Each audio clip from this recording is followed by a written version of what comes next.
างแดนดินจงเอ็นดูฝุ่งขนองที่พลอยพาป่า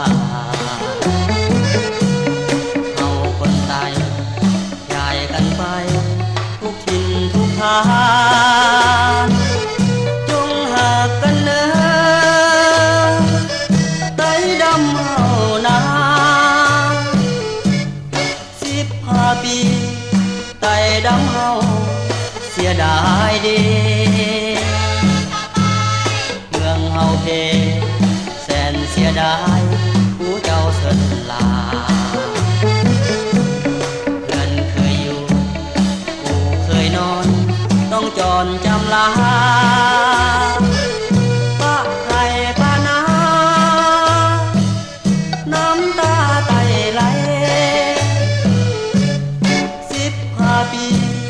ที่ไต้เฮาเสียแดนเคยหงเหืองคงขนอนอยู่สุขสบา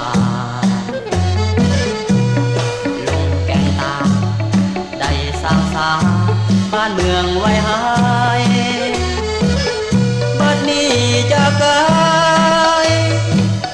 ไต้เสียดายเด้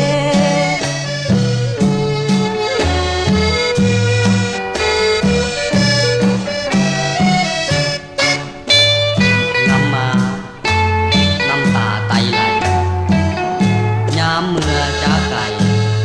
ผู้เจ้าเสินลาอพยพลบหนีไฟลีมาไต้ดำตัวนางำหาจุมือทุกวัน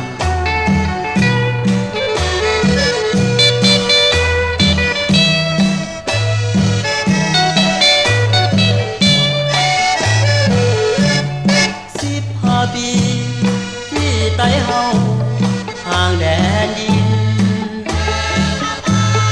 จงเอ็นดูฝุ่งขนอนที่พลอยพาป่า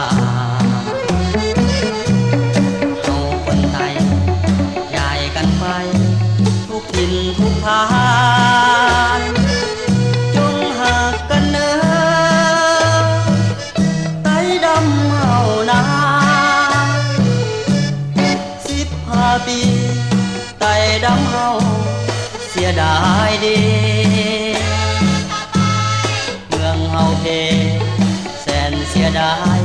ผู้เจ้าเสินลาเพื่อนเคยอยู่กูเคยนอน